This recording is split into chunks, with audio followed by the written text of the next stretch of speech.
All right, I told everybody this meeting is being recorded, so there you go. One more second. Just want to make sure. Screen's big enough here. Okay. So here's the agenda. We went over the introductions. We're going to talk a little bit about the NDA history and purpose. It goes back into the 90s. And we have guest speaker Scott Stauffer. Scott's going to tell us a whole lot about agendas and minutes, which are super important to the NDAs, but also about being a public official and what that means. We got to a lot of our talk is going to be about administration of the NDAs, kind of how it works, the NDA officer roles, the city's role, so on and so forth. We'll talk about marketing and communication and how we sort of try to market and get more people involved and how you can help with that. We'll talk about the NDA grant program, which is a great resource the city provides to the NDAs. If we get to it, we'll talk about land use. There is a great training from last year that the planning department did that everybody can watch if they'd like to, that gets way more into that topic. And they know a lot more about land use than I do. So, you know, I would defer to that training, and we'll probably hold another one of those trainings sometime soon. And other community engagement efforts. I'll just go over some of the other things that we do, you know, outside of the NDAs to sort of engage with the community in general. Any questions on kind of where we're headed or anything like that? The great beauty about being at home is if you need to get up, go get some food, do whatever you need to do, feel free to do that. In the future, when we have leadership meetings, just so you know, if we do it in person, I do provide dinner usually. So unfortunately, I haven't been able to do that. But I look forward to feeding you at some point. So here we go. So the history and the purpose of the NDA. So I don't know if anybody knows a lot about the Oregon planning in general, but the state is really known for our land use planning goals and the way that we go about planning in general. And in the Department of Land Conservation Development has 19 goals, the first of which is citizen involvement. It was adopted way back in 1974. And what that really does that impacts Milwaukie is that it requires cities to have a citizen involvement program about how the public can participate in comprehensive plans that we're required to create every so many years. And these plans usually last for about 20 years. And that's really like sort of the basis of why NDAs in Milwaukie and elsewhere in the state of Oregon were created in the first place. You know, the planning commission, city council, all of that is also a way to obviously get people involved in the process of land use. But really what ended up driving a lot of this and how we institutionalize it in Milwaukie is through that. So an NDA is basically pretty much an official channel for community participation. It's open to anyone who lives, owns property or a business or represents a nonprofit organization in the city. You could also be, you could also represent someone that owns property, or you could be the official representative for a business but not own it, and still be considered a member. There's no dues, you know, we don't charge any money. It's free to participate. So what I always tell the NDAs is, even if people aren't showing up at your meeting, they're a member of your neighborhood association technically, even if they don't get involved. Which is kind of hard, obviously, because we want as many people to get involved as possible, but we always have to keep them in mind as well. As I mentioned, the NDAs are institutionalized through our comprehensive plan. So if you look in the comprehensive plan in section 1, under community engagement and policies, there's a goal to uphold NDAs. If you look in our municipal code as well, you'll see mention of NDAs in some different areas. A few of them are like public art murals. The NDA chair has provided notice when we're looking to do those. There's also an area where there's when folks are looking to remove street trees, there's notice required to the NDA chair, so the NDA can take a look at those and provide comment if they'd like to. Those are two of the other areas that I found in our municipal code mentioning NDAs, but primarily it's really in our comprehensive plan. All right. Any questions on sort of that really high level basis of kind of where all of this came from? as we all know, NDAs have evolved to be much more than land use, but that's sort of the meat and potatoes of where we all started. So the history, back in the day in 1994, by resolution, the city established boundaries for the NDAs. And at that point, they were based on school district catchment zones. Those don't look the same anymore, but our neighborhoods basically haven't changed all that much. There's been some annexations here and there, but they pretty much look what they look like in 1994. After the boundaries were created, then the city requested the NDAs to apply for official recognition and find some founding members. And that took about 2 years actually for all of the NDAs to file and get officially recognized. As you can imagine, starting from scratch is always much more difficult than having something in place that you're building upon. What I wanted to mention to make sure everybody is aware of is that we are also surrounded by obviously unincorporated parts of Clackamas County. Clackamas County has a program called CPOs, or community planning organizations. They're similar to our NDAs. And you can see in this map here kind of which ones surround us. We have Southgate CPO to the east, which is kind of primarily on that entire side, Oak Grove Community Council to the south. And then you have sort of this Clackamas CPO down here in the corner. A lot of times we will get calls from folks who live outside the city who think they live in the city, and sometimes we point them in the direction of the CPOs if they're interested in getting involved in one of their local groups. They function a little differently than we do. Of course, I would always say that we have a better program, of course, but it is different. I mean, in terms of the way that cities are, we're much smaller areas. As you can see, these are literally the size of Milwaukie in some cases. So as you can imagine, that's a little bit more difficult to sort of sometimes convince people that it's important to get involved in such a large area. All right, so I just basically wanted to get, oh, we got somebody I need to admit. All right. Hello, Drake. At this point, I'm just going to turn it over to Scott. This is his portion to talk about some important parts that he's going to share with us. Thank you, Jason. Great history. Appreciate that introduction there. I already introduced myself, so if you want to roll on to the next slide. I get to talk to you about some really fun public laws. First of all, I want to say thank you all for taking the time, volunteering your energies to serve your community.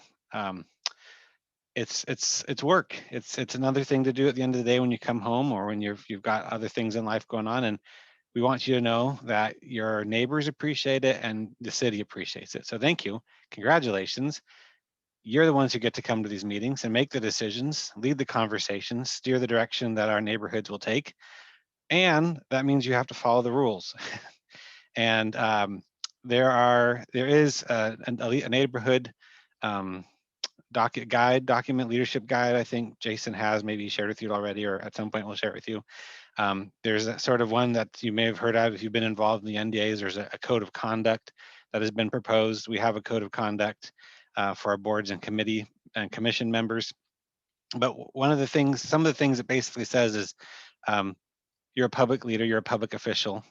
You do now have some authority, some power based on what your position is. And there are some ground rules we'd like you to play by, and you're held to by state law. First and foremost, there's a thing called the Oregon Government Ethics Commission, and I encourage you, the OGEC, I encourage you to Google that. And all kinds of state rules and laws that govern how you can act in terms of accepting gifts, services, other special considerations that you may be offered because of your position. Obviously, you can't accept those. There are some very limited exceptions to that, and I won't go into that now, but just know that as a public official, Jason and I and you folks as officers of your NDA are held to a higher standard because we're doing the work of the public in what we do and what you do as a neighborhood member, so on the NDA. So we have to act ethically, we have to be civil and honest and friendly. We're not going to agree on everything. Neighborhood councils and city council and all our boards and commissions are full of very talented, smart, giving, generous people who don't agree on everything, and that's okay. That's to be expected. But what is expected of everyone is that we disagree with each other and agree with each other civilly, honestly, friendly. You volunteered to be at a meeting at least once a month, and another basic ask is please show up. Life happens, things happen. When Tuesday nights get busy, whatever night your NDA meeting is, we understand, we get it. Communication is important. As an NDA leadership group, we got the Hector Campbell folks here. It's really important and helpful that you guys know how to get a hold of each other. Rob can't make it. Maybe you send a quick message to your chair. I think with Corinne, the chair now, or just let folks know. Be in communication with each other and just say something's come up, I won't be there. That's very important, very critical. To have people volunteer to positions and then kind of disappear is not helpful or productive to the NDA or the community. And then I think Jason will go over the bylaws in a little bit more detail, so I won't say anything about it now. But in addition to you having to act ethically, showing up and being nice, there are ground rules that each each NDA adopt. Those are called the bylaws. And Jason will go over that later. So if you want to go to the next slide, Jason. Oh, sorry. And if anybody has questions about government ethics, which I know is super interesting, it does grab headlines from time to time. Shoot me an email or let me know, and I can, or Google the Oregon Government Ethics Commission, and they're very helpful, always willing to talk. So the two big topics I'm going to talk to you about tonight, in brief, because I know not everybody gets excited as I do about agendas and minutes, even though they're the super coolest things in the whole world. NDAs, people in public positions who run meetings, have two incredible tools that they use. They are kind of overlooked because they're everywhere, but agendas and minutes are critical elements of any public body, and especially neighborhoods. So the agenda, we all know what agendas are. That's that paper. In the world we live in now, it's usually a PDF, maybe a Word document that lists what you're going to do and then the order they're going to do them. It's important, and I strongly encourage you to, even though you may be inheriting an agenda template, and there may be a model that Jason has, which is, I'm sure, a great model, make sure you think about your agenda and think about what it is you're trying to do as an NDA, because it really shapes the message. It sets the tone for what you want to get done in your meetings and in your community. So it's a very important tool. It's often overlooked, but it's important to focus on it and to revisit it every once in a while. The city council just did this a couple of years ago. Just because that's been the order for forever doesn't mean that's the right order for today. And that can influence your conversation about how the order of things can go a long way to shaping how the tenor of your meeting goes. It provides structure. One little tidbit that I'd throw out there for whoever's setting your agendas, something the city council has started doing recently is adding time estimates. You add a note to your agenda that says the time is estimated, but it's helpful. So like when the city council has their regular session meetings, they always take a community comment time. It's helpful if we list for the public that'll happen at 6:30, so that the public can make sure if they want to say something, they know when to show up. So a good tidbit for whoever's doing your agenda, add an estimated time. That's helpful. Also, you can then say you have an agenda on the topic, you have a topic on the agenda, and if you say it's going to get 20 minutes, you can help shape. People will know that it's going to be a rather concise discussion, or if you give it an hour, you know that it's going to be a longer discussion. It can go, even that little suggestion of how long the times are, which doesn't lock you into that. It just kind of suggests how long you think it's going to be, can go a long way to shaping how your meeting is conducted. And then the other important thing, be consistent. If you change your agenda once in a while, that's fine, that's great. Talk about it as an NDA, make sure everyone's comfortable with the order. But be consistent, because if there's one thing we want to do for the public that we all serve as public officials, it's we want to be consistent, want people to know it's always going to be held on Zoom at 6:30 p.m. on the third Tuesday or whatever. We want that consistency, and then we want them, and it's helpful for the leadership team on the NDA board to know what things are going to go where. Moving things around all the time is not helpful. It can lead to confusion and uncertainty. And if someone's coming to expect something at a certain time and that's not there for even a simple reason, it can lead to hard feelings. So, like I said, revisit your agenda. Your agenda order is very important. But once you have one, it's important to be consistent. The other very super critical thing about an agenda is that that is how you tell the world what you're going to talk about. And one thing that Oregon law in terms of public meetings is based on, it's transparency and making sure the public knows what you're doing. And the key component that our city council has, that our NDAs have, and to communicate to the public what it is you're talking about. What is the Hector Campbell NDA talking about at its September meeting? How do people know that? They go and look at the agenda, and the agenda needs to be posted ideally 7 days before your meeting. That's kind of the standard. State law is a little bit vaguer, more terms like as soon as practicable, which is not a super helpful word, minimum of 24 hours for emergency meetings. But the standard we use basically at the city is a 7-day standard. If it's 5 days, are you in trouble? No, but you want to get your agenda out there. You want to tell the world, hey, the Welling NDA is going to meet on this night via Zoom or at this location, and here is what we're going to talk about. It's very important that you get that word out there. And like that note, there's publicly in 2021 mostly means getting it posted online. And I think Jason might be covering that during the administrative part, the logistics of that, but basically getting your agenda posted on the city website and then shared. You can share, you can't do too much to promote your meeting. So sharing it on Facebook and all those good things, or however your social media works, and emailing it if you have a listserv. Make sure you hit all the bases. You want everyone to know you're having a meeting. So any questions on the agenda? It's something that people often overlook, but it's super critical to having an effective meeting. Any questions about that? Nope. Okay, if you think of anything, Jason has my email. It's also on a slide here. You'd be more than happy to reach out to me. But next slide, Jason. And minutes. Okay, you've had your meeting. It was great. Everyone was super nice to each other. You got some decisions made. You worked through some tough, we don't agree on how this should go, but you worked it out, or you kicked it down the road and they'll talk about it next month. Now you need to write the story. And minutes are also super important because they tell the public, those who couldn't be there, and for those who do attend meetings. But what did we say back in April? I forget what we said. It documents what happened, and it's super important. Again, not just for remembering what happened in the moment, but sometimes some decisions are made. NDAs have a little bit of money. They get to decide how to spend a little bit of money to support different things that come before you. And especially when you're dealing with resources like money, you want to make sure that the decision of the group was documented. And then if everyone says, well, did the Hector Campbell NDA really make that decision, or what was the vote? You can pull up your minutes and you can say, yep, this is the official word. This is what happened. So minutes are super important. It's super important to have somebody designated as taking the minutes, and to whoever that is on your NDA board, thank you. God bless you. That's my job here at the city, and I know how much fun it can be, but it actually can be less cumbersome than maybe the stereotypes lead you to believe. One stereotype about minutes is that they're like either verbatim or they're super long and they're super wordy. That's not what they're supposed to be. They are really supposed to be a super readable and efficient narrative, sometimes narrative, or just the bullet points, checkpoints of what happened. In the NDA guide document that Jason has, there are some great templates you can use. It doesn't have to be, a paragraph every single time, or original writing. If you're a writer, you're led to do everything in paragraphs and things like this. It doesn't have to be that. It can be a checkbox. You can have all the names of your people on your board listed, and you can just check it. That's totally cool and fine. There are some basic parts that all minutes need to include.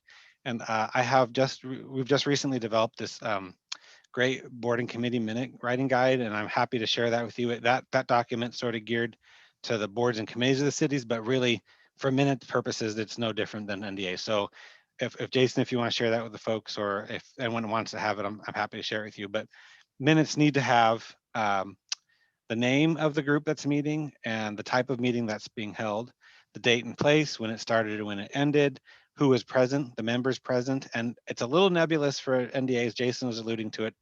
Technically, everybody who lives in your neighborhood is a member of the NDA. And so writing down who's there can be hard when you have really big meetings. I would say list as many as you know, but in particularly the board and the officers of the NDA. It's important to write that down. It's also important to document that a quorum of your NDA board was present. And this, again, Jason and I were just talking about this the other day. It's a little nebulous when it comes to NDAs because the official full membership can be so large, literally thousands of people, and you're not ever going to get a majority of thousands of people in Hector Campbell NDA to show up to a meeting. I mean, that's ideal, and that'd be a wonderful problem to have, but you're not going to get that. So for NDA purposes, establishing the quorum is a little different, but you definitely want to document who was there. So if anyone questions, well, you only had one member of the board there. Does that count as a vote? Which is what Jason and I were talking about the other day. And that's a good question. And whoever's taking the minutes, documenting, especially the officers, but as many of the other folks are there as present. So it's important to know who was there. And then, like we mentioned before, the minutes should reflect all the agenda items talked about. When it comes to conversation, just capturing the group. My favorite phrase in minute writing is the group discussed, because then you can capture minutes, 10 minutes of discussion into the group discussed the city council's goals, and the consensus of the group was to keep blah, blah, blah. You can summarize like that. It's important to catch the tenor of the conversation. Perhaps note when there was disagreement, but generally stay away from he said, she said. Don't. Rob specifically said this. Drake responded by saying this. Eric said, don't get into that. Summarize as much as you can. Sometimes it's obvious that some people are, what they're saying is important to document, and that's that. Including that, we defer to the minute writer. And I can go on to minutes for a long time. And I think I'm rambling a little bit about minutes. So super important. Happy to share that minute guide with you. They need to know the basics of who, where, what, when. What the nature of the conversation was, and if any decisions were made. That's critical. What decisions were made? The NDA voted 3-2 to give $500 to X charity cause, or whatever, or to the Porch Fest, or whatever the discussion is. It's very important that the minutes document that, and that they are not verbatim, not he said, she said, that they aren't in a personal tone. They should be as neutral, always neutral as possible. And remember, whoever's writing it, someone's going to theoretically read it one day. And if you write it in a way that's easy for them to read, then it's a helpful document. But if it's if it's heavy and very long, that's not necessarily helpful. So that's what I have to say about minutes. Any questions about all that fun? I see Rob's hand up. So I had to do the minutes for the PSAC this last month when and I haven't finished writing the minutes, so so like when I ask a question, do I write in third party, or how do you do that? If I were writing and I would say Stauffer asked about the use of funds or something, whatever. So that is how I would write it. All right, thank you. Yep. And if I do share if you do ever see my BC minute writing guide, we have adopted at the council level the use. We've dropped the use of pronouns. So at one point I would have said Mr. Stauffer, blah blah blah. We've dropped the use of pronouns in most titles. That's in keeping with the city council's equity goals. And as a writer, I was a little hesitant at first because I thought that would be confusing, but honestly, I found it to be very helpful in being more summative. It can lead to some looking clunky paragraphs, but my colleague Dan Harris here at the city and I have been doing this for a while, and the more you do it, it actually leads to better minute writing, I think. So, but yeah, if you ask a question, Rob, I would say Reynolds asked, blah, blah, blah. Okay, thank you. Any other questions about minutes? Samantha?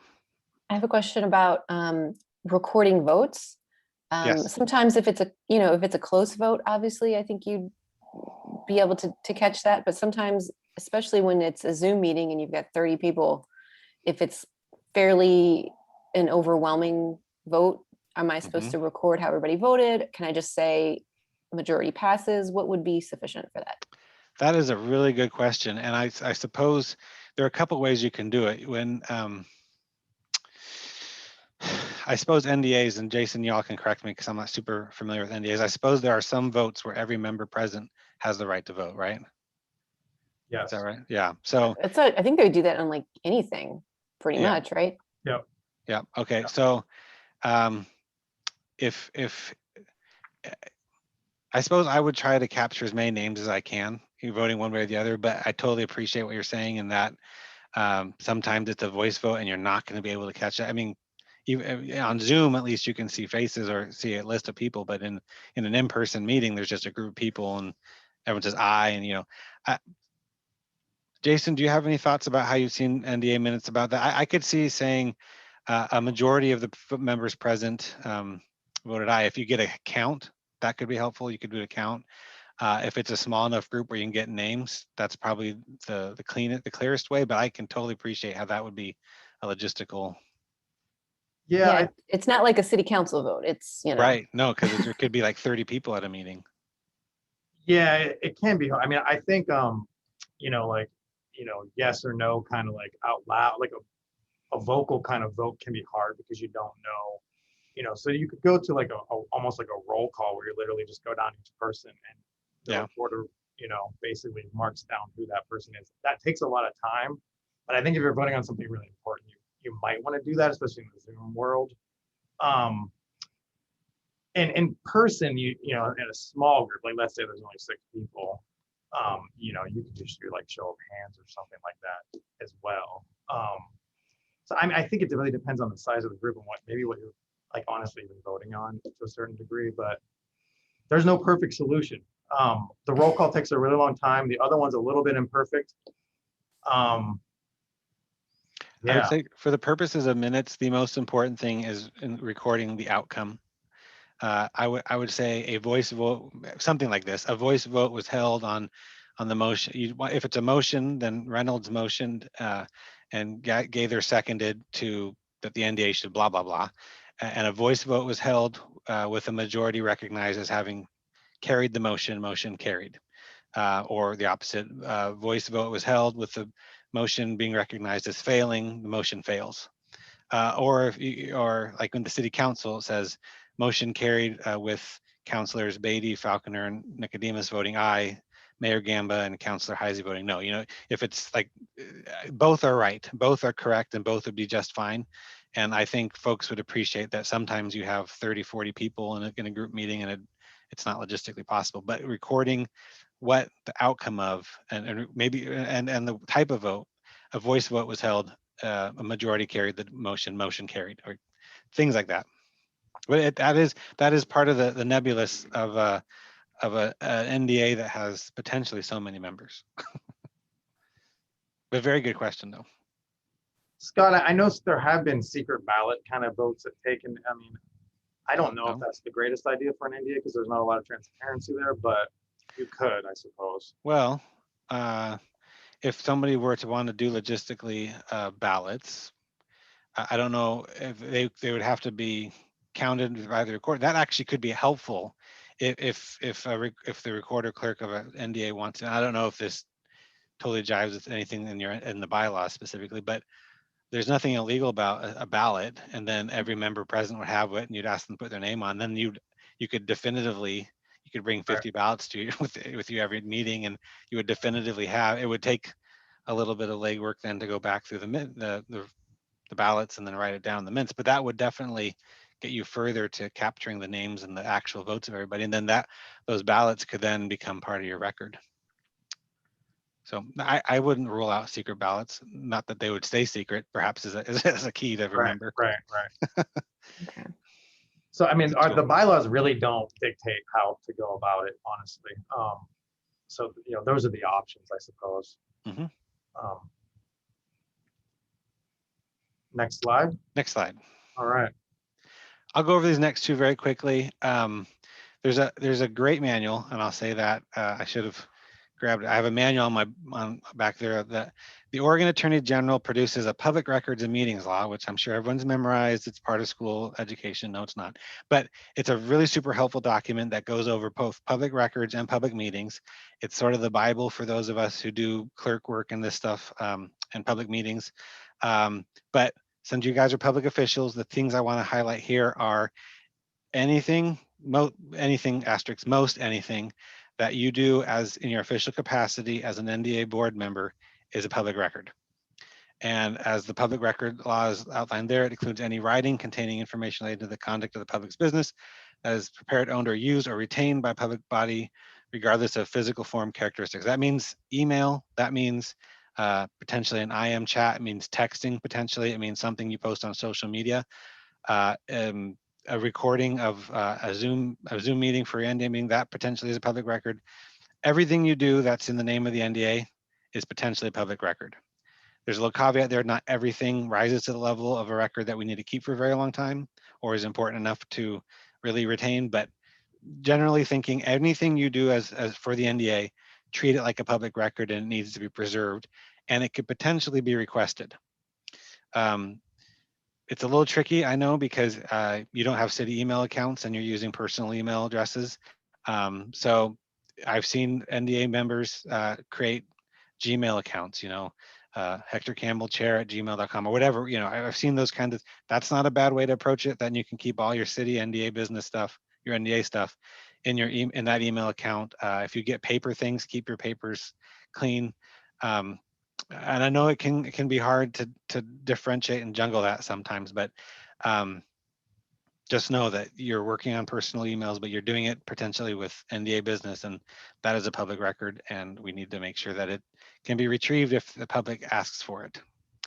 And that can be a scary thing to think about, but don't let that undermine that you really do need to document, your business for the NDA. And I'm sure you can imagine it can potentially get ugly if things go sour on a certain topic or a decision. And so just making sure you document what you do in your capacity as an NDA member is important. That was a lot of ground that I covered really quickly. Is there any questions about public records law? In short, as a public official, the public records law covers you and requires you to maintain your records that you do for the NDA. So next slide, Jason.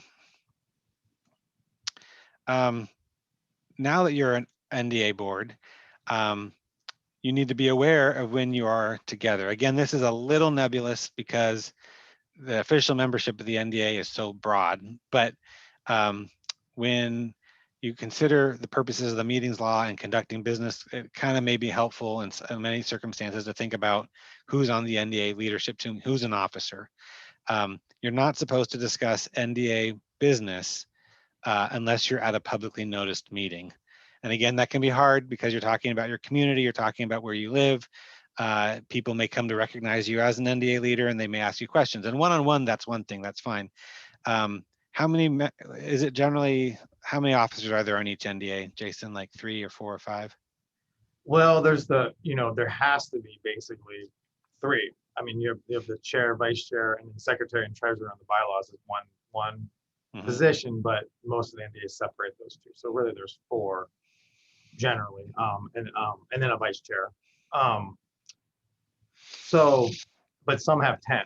I mean, who have created like other leadership, Sure. positions, which we encourage for certain topics. And there's land use chairs too. So right. So it's good to be aware of who's on your board. Know what, if you have 5 members, if there's 3 of you gathered in any one spot, please don't talk about NDA business unless you're at a publicly noticed meeting. I know this can get into a very deep gray area and it can be hard to police, but that's the best. Drake, you have your hand up. Yeah, I'm just wondering, so if I went to a meeting and we have a handful of people that live here in our home and they were unable to attend the meeting, would I be able to discuss what we covered in the meeting with those who I live with or neighbors who are interested who weren't able to make it? Oh, absolutely, absolutely. I guess for the purposes of an NDA, what you'd really want to be concerned about is, say you have a 5-member NDA board and 3 or more of you are gathering at someone's house, and it's okay to report. I mean, to share what happened and report back, and even a little dialogue. But if a majority of and that's called a quorum, a majority of your board are present, and you go from reporting to, well, what did you think about that? And start discussing about how you might vote. And this is, again, a little nebulous because your whole neighborhood, it counts as voting members. So I appreciate that. But think of it in terms of the quorum. If you have 3 or more, if that's a majority of your 5-member board is present, don't talk about decisions. You can share news, you can report, you can even take feedback from your fellow neighbors that you can report back. That's great. But it's really important that any decisions be made at publicly noticed meetings and discussions about the decisions be held at publicly noticed meetings. And I totally get that there's a lot of gray area there, but that was a really good question. What else did I want to say? This includes an email. I know that there are a lot of logistical reasons an NDA board will email with each other between meetings. Totally legit. Hey, Rob, where are you available on that Thursday to meet at the blah, blah, blah, that's all cool. And you can talk about that. Do not start making decisions in email. hey, to make it more efficient, how is everyone going to vote on this issue? Do not ask that in an email.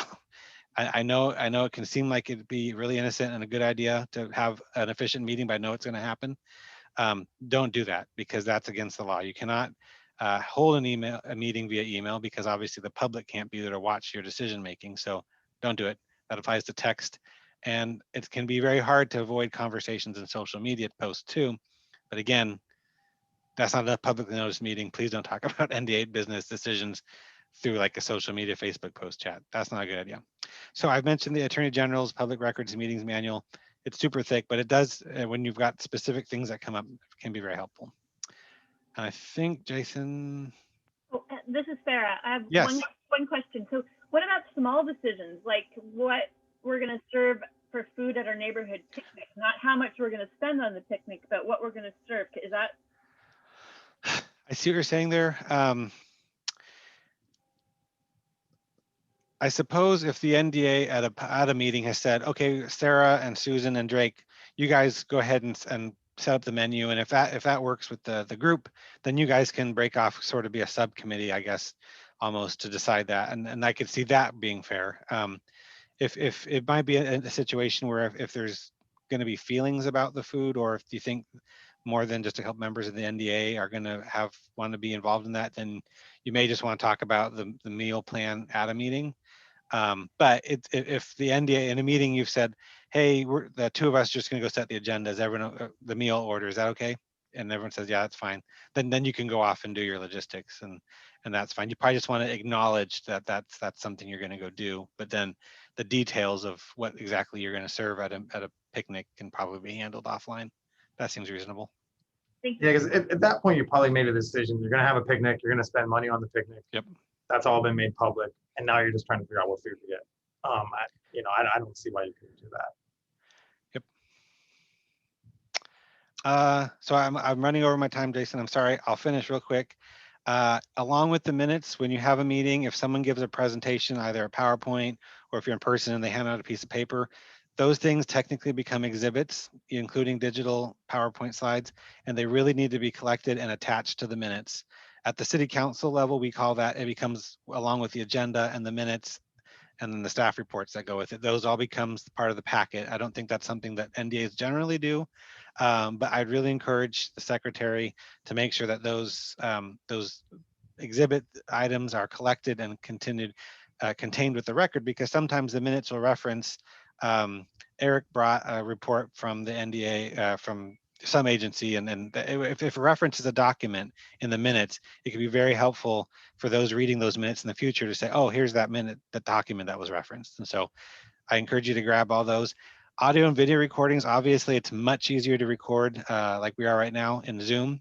And that's okay, that's completely fine. It's a public meeting. The NDA is totally welcome to record its meetings. And when you're in person, or if somebody else on this Zoom call wanted to record it, that is also okay. A public meeting can be recorded by anyone. It can, if the agency itself is doing it, and if the person a private person is doing it, it's a best practice, especially for the NDA, to say, hey, this meeting is being recorded at the beginning. But they can be recorded. Now, if the NDA records a meeting and a video, then some consideration has to be made for what's going to happen with that video afterwards. I know it's a little easier for the city to say this, but we record our council meetings and then we upload it to YouTube, and we also have then backup copies, and we keep it for the required amount of time. So the NDA does not have to either. So you don't have to record your meetings. You don't have to do the video thing. You're totally welcome to, but if the official organization, the NDA, decides to do that, some consideration has to be done. Well, what's going to happen with it, and how are we going to make sure it's retained for the right amount of time, which is 13 months, because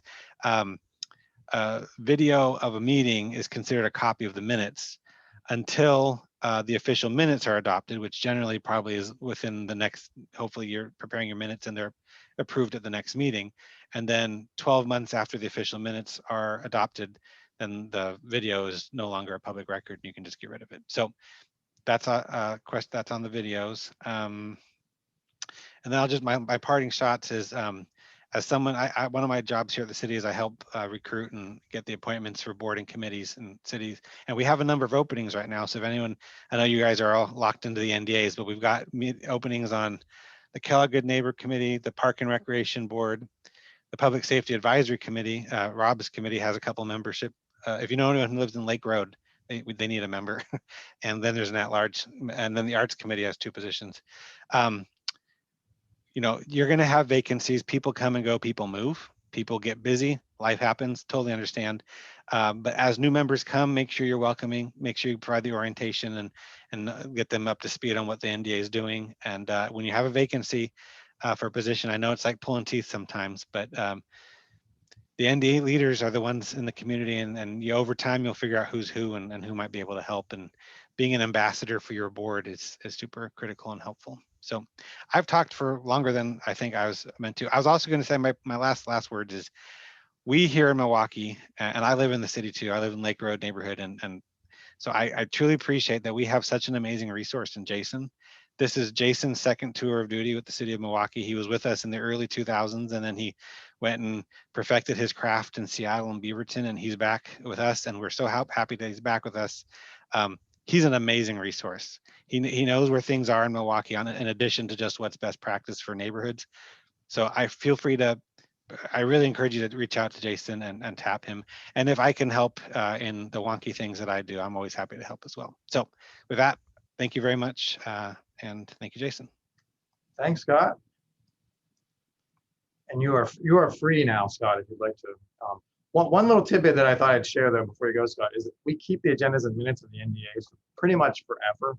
So if you're doing NDA agendas and minutes, you don't need to save them. We do that for you. Don't clutter up your home with that kind of stuff, or your computers. But make sure they get to Jason. Yes. So that we Once they can get keep to them me, for you. we keep them forever. Yeah, So, they're permanent records. Yep. yes. Thanks, Scott. Thanks, everybody. Have a good evening. All right. Oh wait, there you go. Here we go. Is everybody doing okay? I know that was a lot. Keep in mind, none of this is all that scary. Generally, you can always talk to us about if something comes up that you feel uncomfortable about, something seems a little odd, that sort of thing. Remember, the NDAs aren't city council. You don't necessarily make decisions. You're advisory committees to the city, to your neighborhood, that sort of thing. So a lot of this stuff in terms of public records and meeting laws and that sort of thing does apply, but not necessarily to the degree that like city council is under, or a decision-making body like the planning commission. So keep that in mind. All right, so I was going to just go over bylaws. So all the NDAs basically operate under the identical bylaws that were created in the June of 1994. There's been a few tweaks to a few of them here and there, but they generally haven't changed all that much. So I'd encourage everybody to take a look at your bylaws when you get a moment and kind of go through them. One of the areas that's really important is Article 4 in the bylaws. It really talks about you as officers and kind of your roles and what you're supposed to be doing. And they're fairly straightforward. The chair plans and runs the meeting. They're the major point of contact for the neighborhood. It's actually the only person that we publish online contact information for. So that person, could be contacted by the media, could be contacted by the city, other people in the neighborhood. So that's one of their big roles, is really to be that sort of major person, that's sort of the person that kind of receives all of that contact. Vice chair basically fills in and supports the chair as needed. We do have neighborhoods that have had sort of co-chairs at times, if someone doesn't want to sort of completely commit to being chair. And I've seen that work sometimes. Sometimes if they communicate well. If they don't communicate well, that can be challenging because then one person is hearing something from someone and then they're not sharing what they need to share. So right now I don't think we have any co-chairs, but that is something that's a possibility if a neighborhood would want to do that. The treasurer basically manages the finances, and a big part of that is managing the NDA grant program and the funding that the city provides to the neighborhoods. And I'll talk more about that. Secretary takes the minutes, and tells the NDA story. And then we have land use committee chair and members. So the land use committees basically are the group that meets and helps the NDA receive development applications from the planning department and really kind of facilitate those conversations about land use in general. And then I think we talked a little bit, we'd mentioned earlier, so a lot of the NDAs create other officer positions, and you can certainly do that. If you feel like someone's really interested in like social media or like communications, and you want to make sure they have a role, I think something like this can be really important because, you know, sometimes people get involved in that, they're kind of excited at first, and then they realize that maybe that they're not feeling connected to the group as much. And so sometimes they can help that person, especially if they're really interested in a certain subject. So if they're really into arts, maybe make that your art liaison, or parks. Sarah's like the Parks and Recreation person for Hector Campbell. Parks and specifically with the community gardens. And so I think that just helps people stay connected. Any questions on the bylaws or the roles? I'm probably going to go through a lot of this stuff way quicker than I probably should. But keep in mind, there's a guide that you can take a look at. There's also, you know, just kind of going through this stuff, and you know, you can learn as we go as well. All right.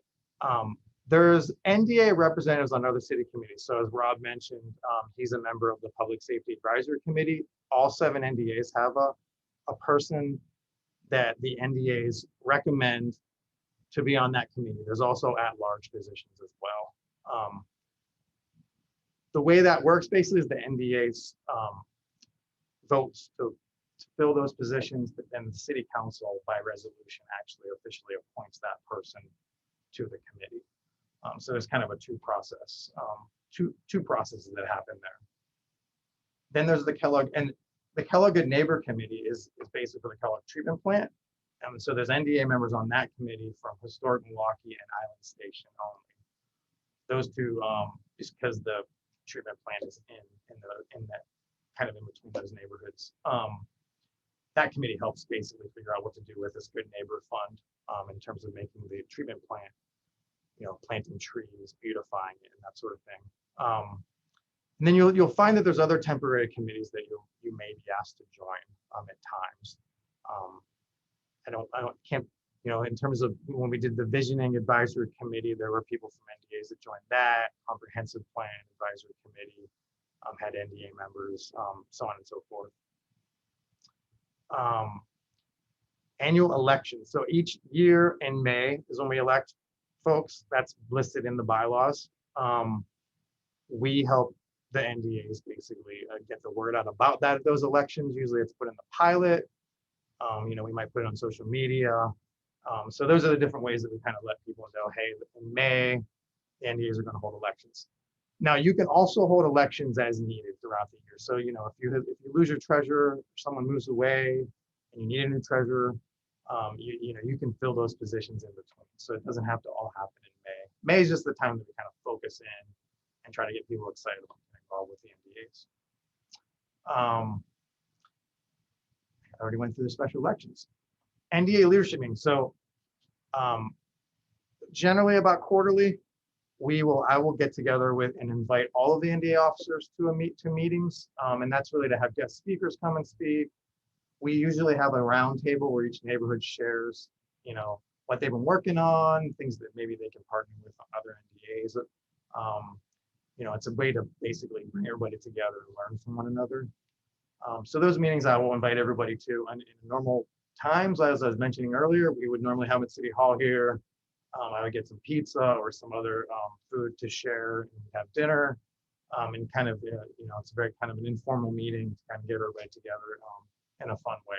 So I look forward to having those again. Hopefully you guys all stick around so we can start meeting in person at some point.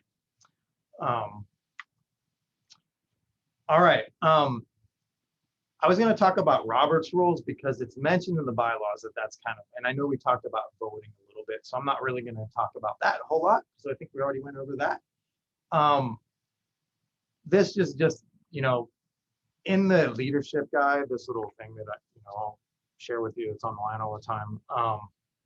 there's just very basic things about Robert's rules gets really complicated at times, but really for the NDAs, what you're really looking at is kind of introducing emotions, changing emotions, adopting, and adjourning. That's pretty much the most basic Robert's rules in terms of how you go about your meeting. So in terms of like,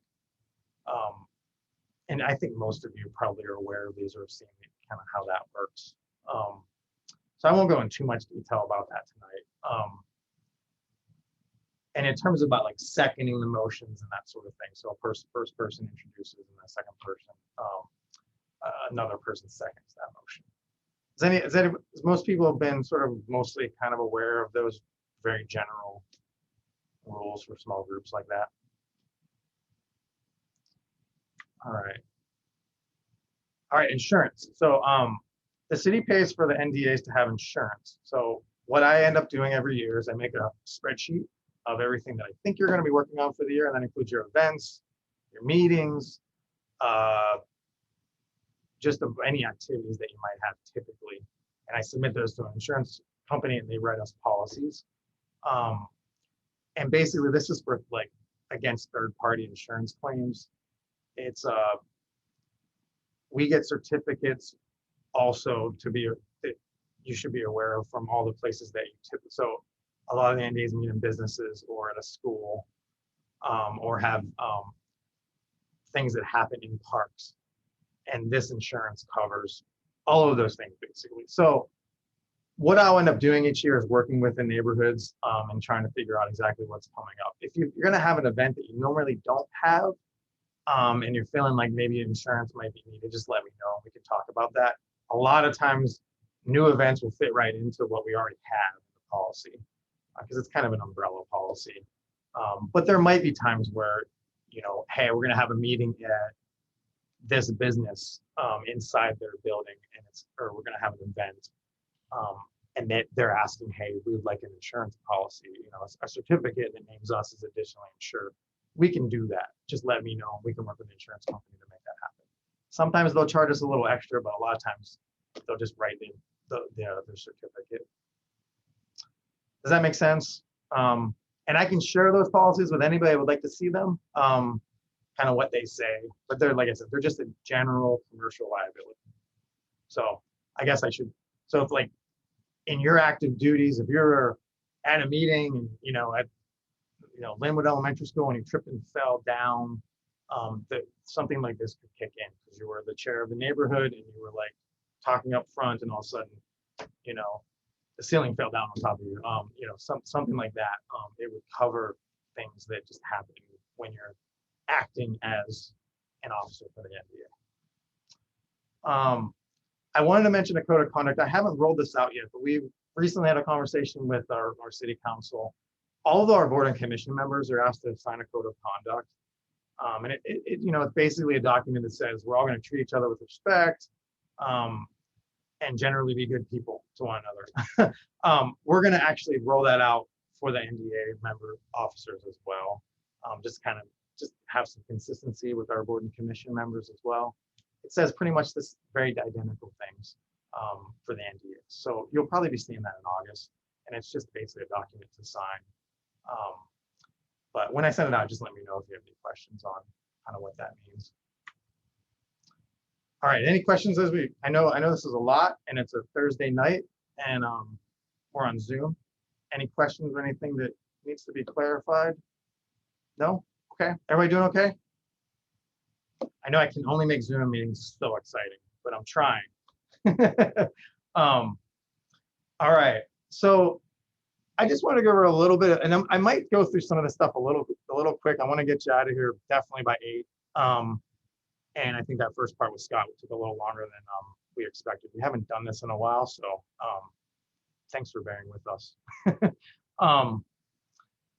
So ground rules. I just wanted to bring that up because a lot of NDAs haven't done this, but it is something that's in this leadership guide you can take a look at, especially with NDAs that have whole entirely new groups like Hector Campbell. You might want to sit down at one of your upcoming events and talk about maybe just creating some general ground rules.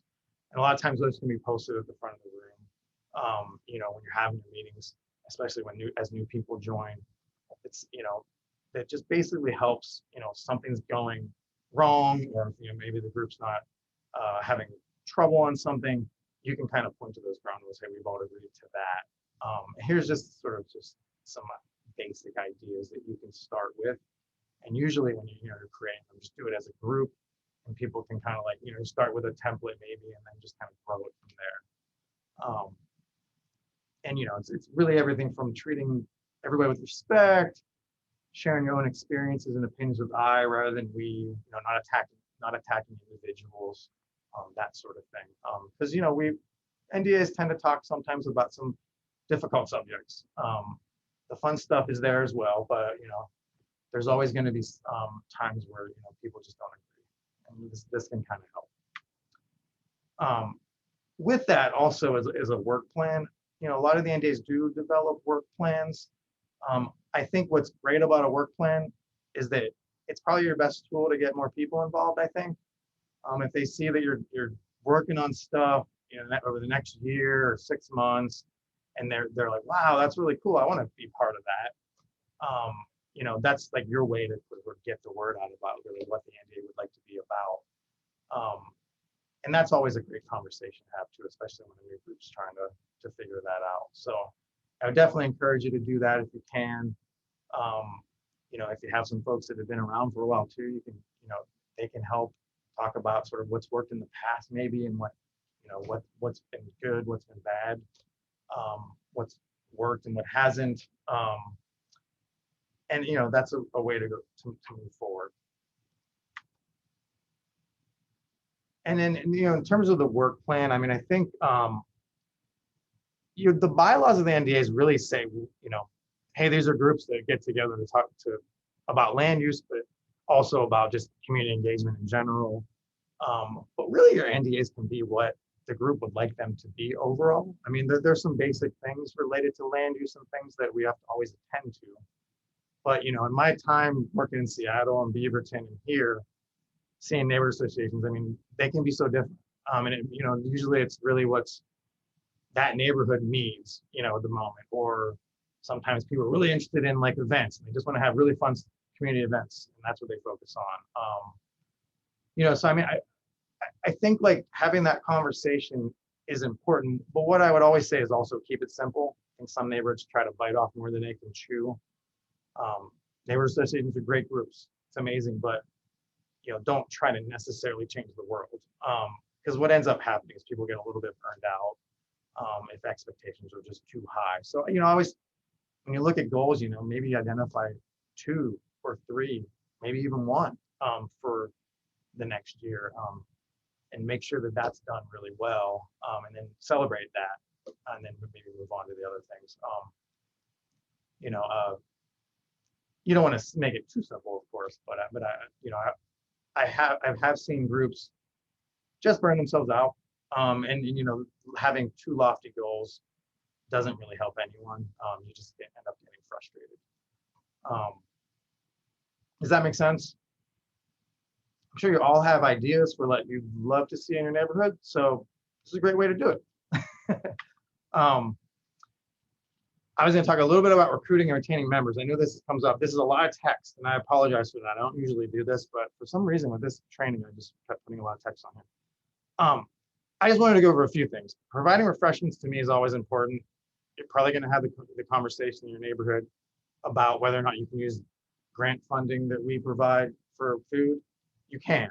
The group just needs to talk about it. Anytime you spend money, just have talk about that and make a decision. And one way that you can do things like refreshments or marketing activities, maybe you want to do a postcard to let folks know, come join the NDA, is that you can have a conversation maybe about like dedicating a certain amount of funding for that. So you could say, hey, we're going to spend $200 for the year on pizza at our meetings.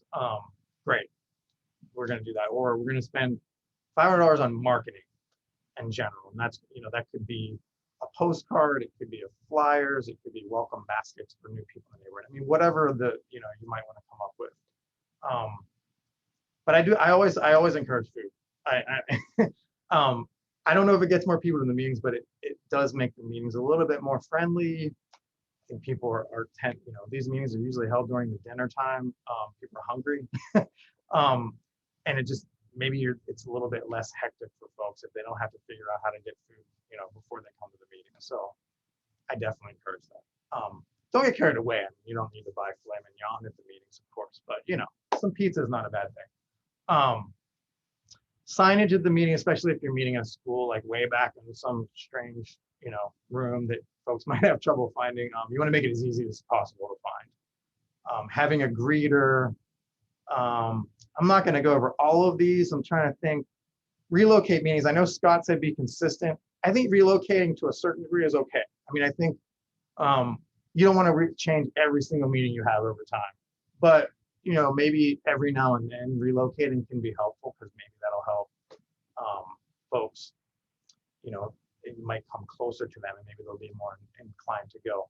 We have seen a trend for the neighborhoods to meet outside of like schools or like public buildings and more like businesses. And for some neighborhoods, that's been awesome. If you have one and a good place to meet, because, maybe you can get a beer or some wine, at that restaurant or some food from them. A lot of times the NDAs will buy food where they're meeting and then just share it with everyone. And, you can't buy alcohol with NDA funding, but if people are there and it's sold, then you can.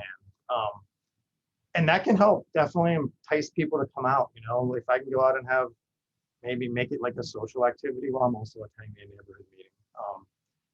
But I know that some folks in some areas of the city, there's just not that many options. So, if you're looking for places, let me know. We can maybe brainstorm some areas that maybe I've heard of, but like I said, it can be challenging. Accessibility, I did want to bring this up. So we've always had to make the meetings as accessible as possible, and that includes folks like in wheelchairs or mobility issues in general. But you'll probably hear from me soon.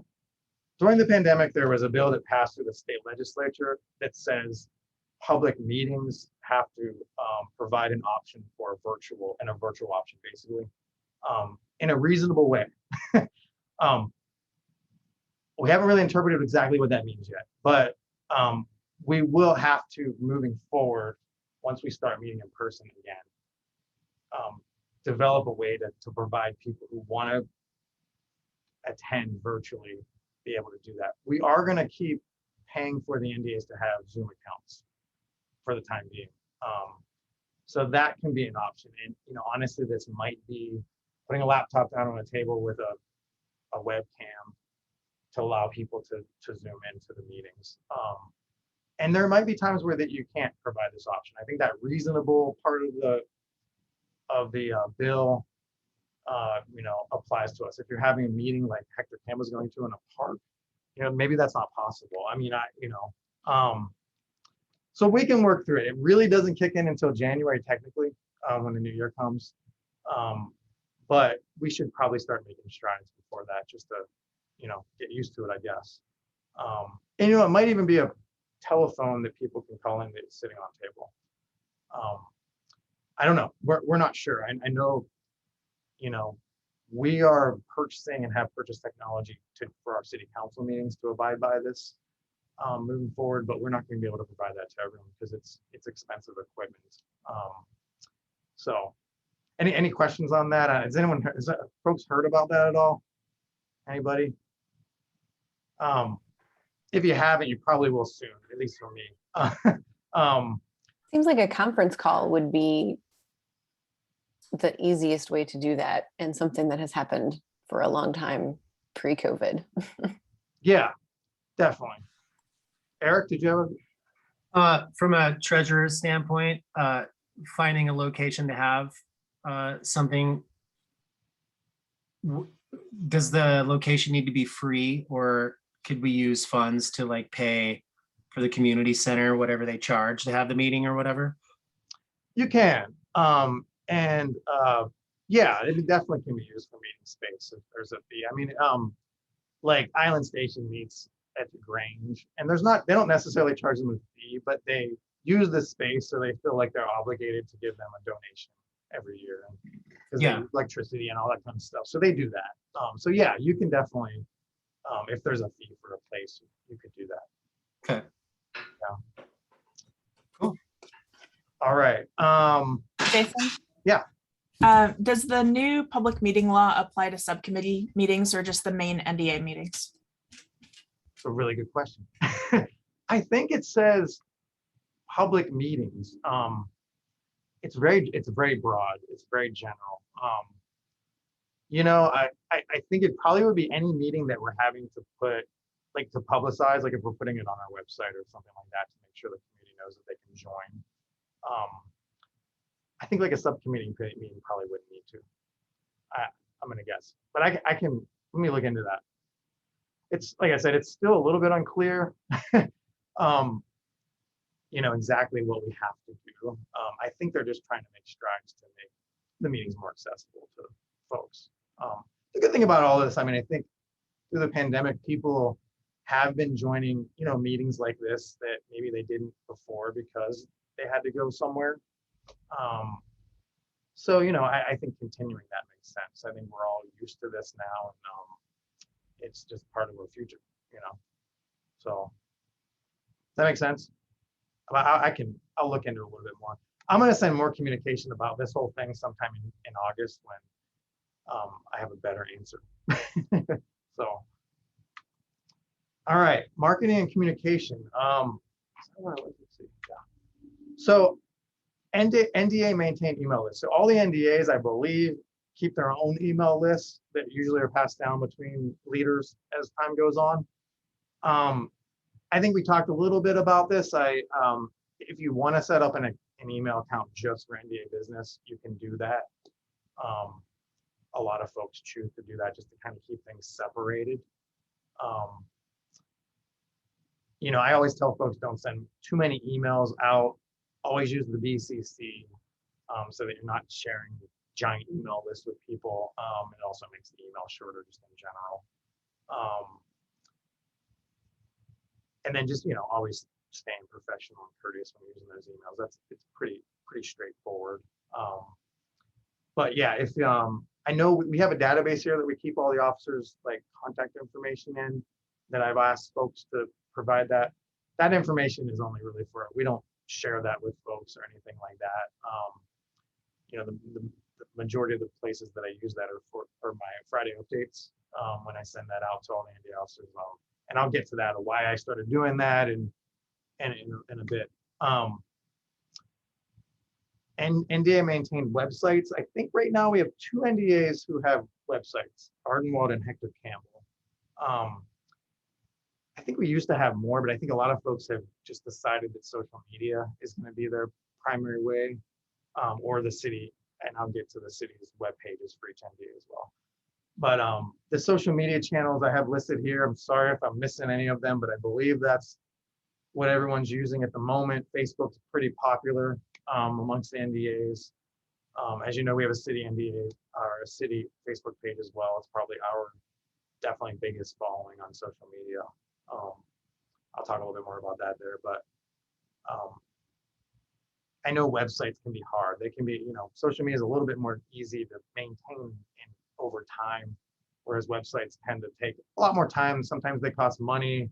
And I think that's why a lot of folks have chosen to not use them as much. So the Friday email updates. So long time ago, I used to get like all these requests from like staff and other people like, hey, can you share this with the NDAs? And so I would end up like just sending way too many emails to folks. And so now, and it's kind of evolved over the years, but at the moment, I'm just basically sending an email on Fridays of the things that I think, you know, you folks might be interested in knowing about. Usually at the top, 1 or 2 of the top things are like sort of administrative NDA stuff if I need to share something. So if you're not looking at the whole thing, at least look at the first 2, because that's usually where I put like reminders about things and stuff like that. And a lot of the other stuff is basically events coming up, volunteer opportunities, you know, street closures. Maybe there's been an update to some project or something like that. That's why I started doing those. And if you ever want to share anything amongst the NDAs, like all the members, let me know. I can include stuff in that very easily on Fridays. It also goes to all our board and commission members.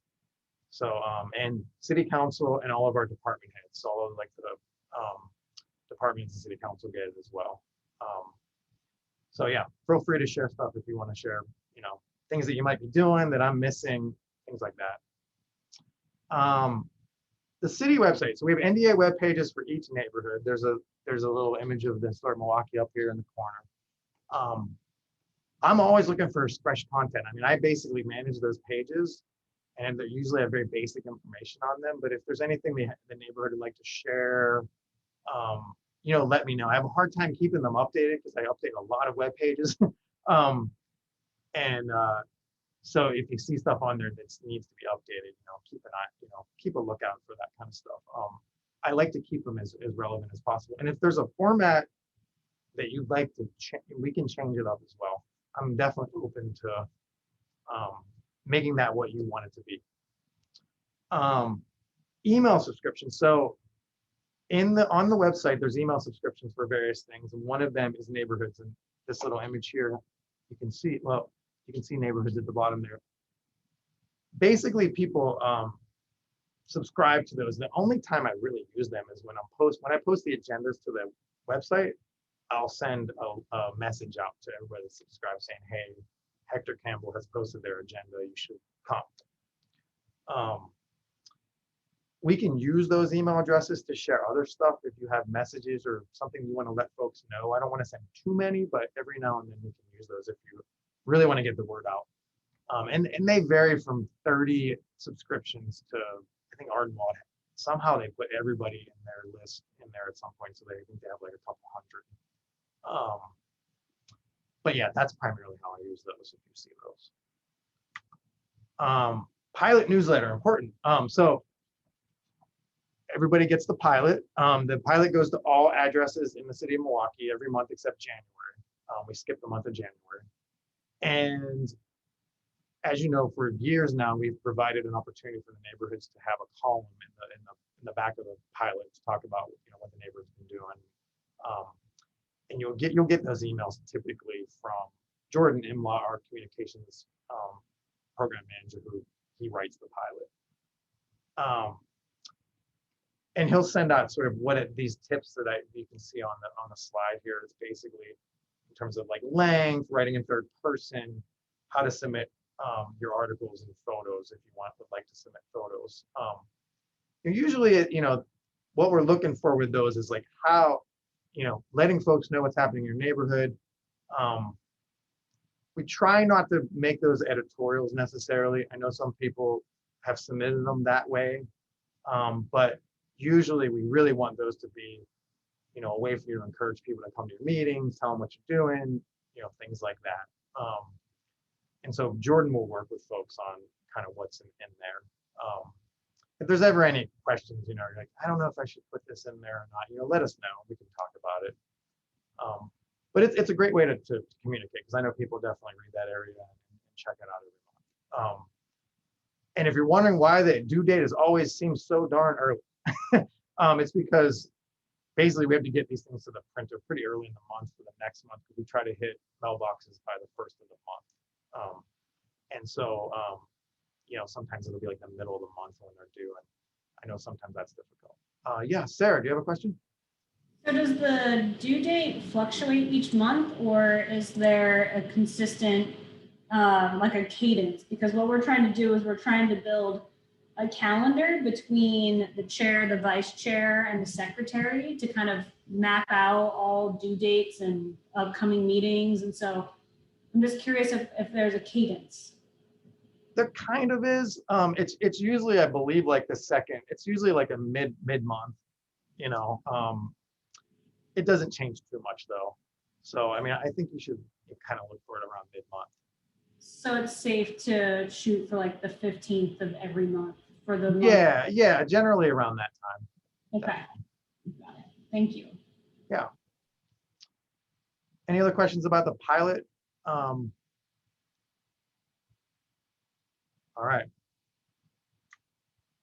by the way, we've over the years asked folks if they, because we've always like sort of like looked at like, should we keep doing the pilot and things like that, but it's always very popular. So that's why we've had it for so long. Yeah, Rebecca? Are you open to other questions about marketing and communications?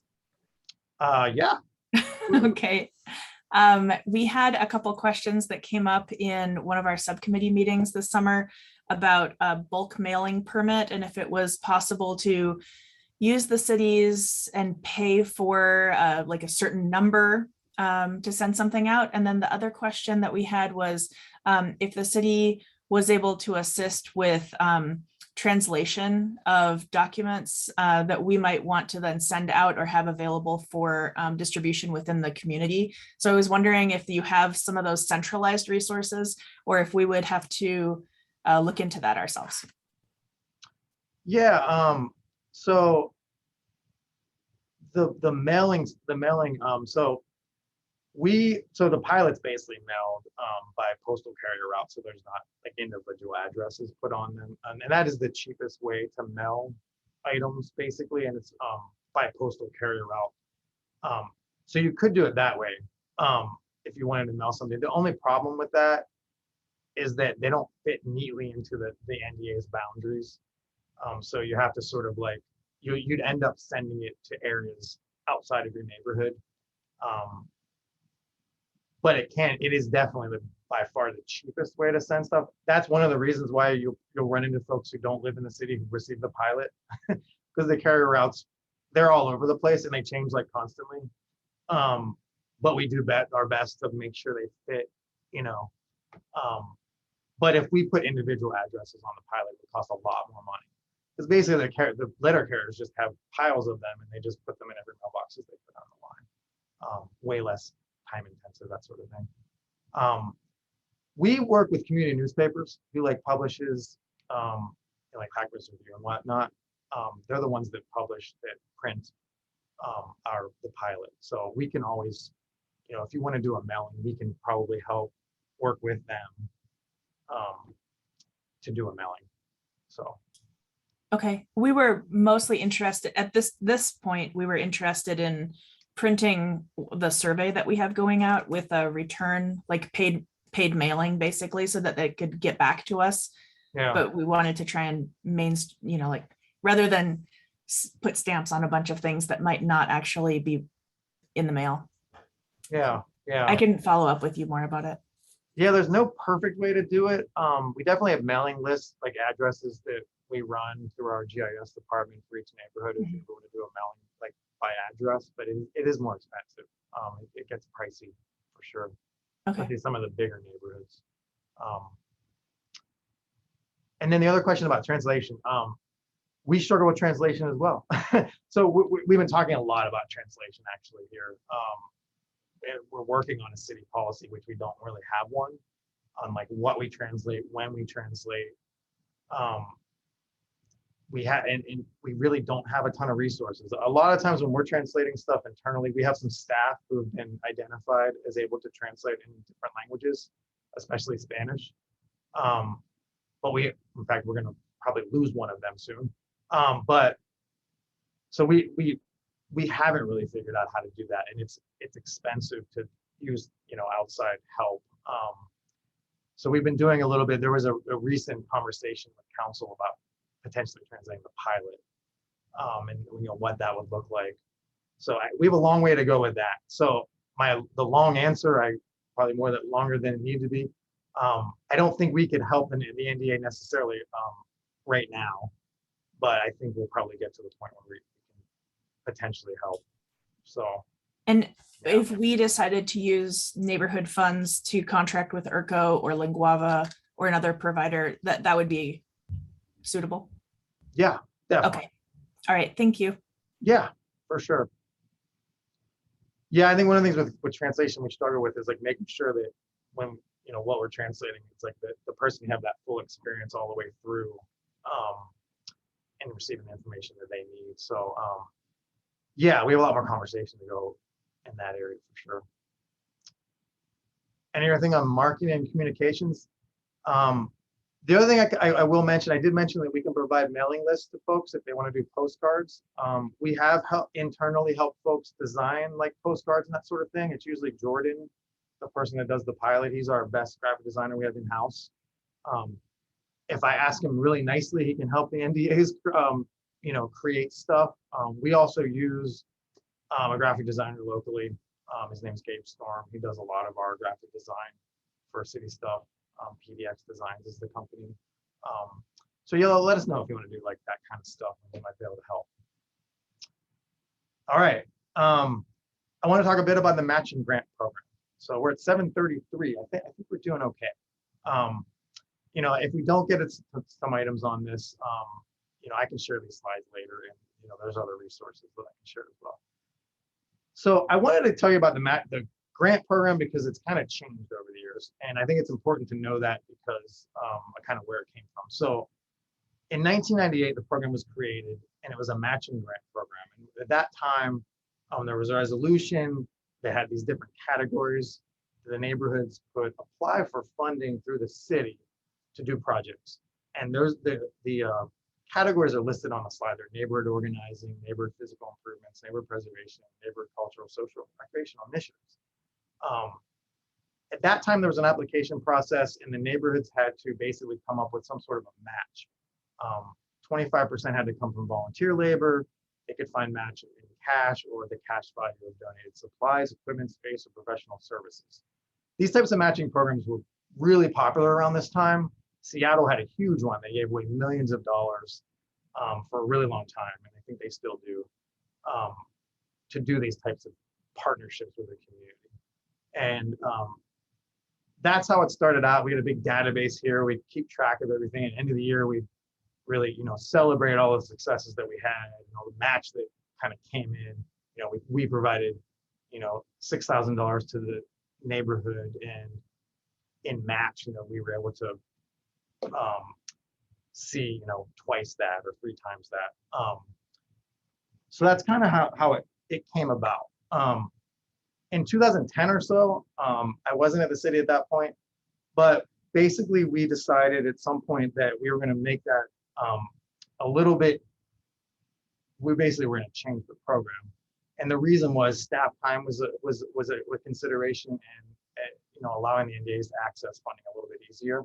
There was an application process. It was not a grant program. Like if anyone's here has ever applied for an actual grant, there's a lot of hoops you got to jump through. It's usually really elaborate. It was not that complicated at all, but there was still,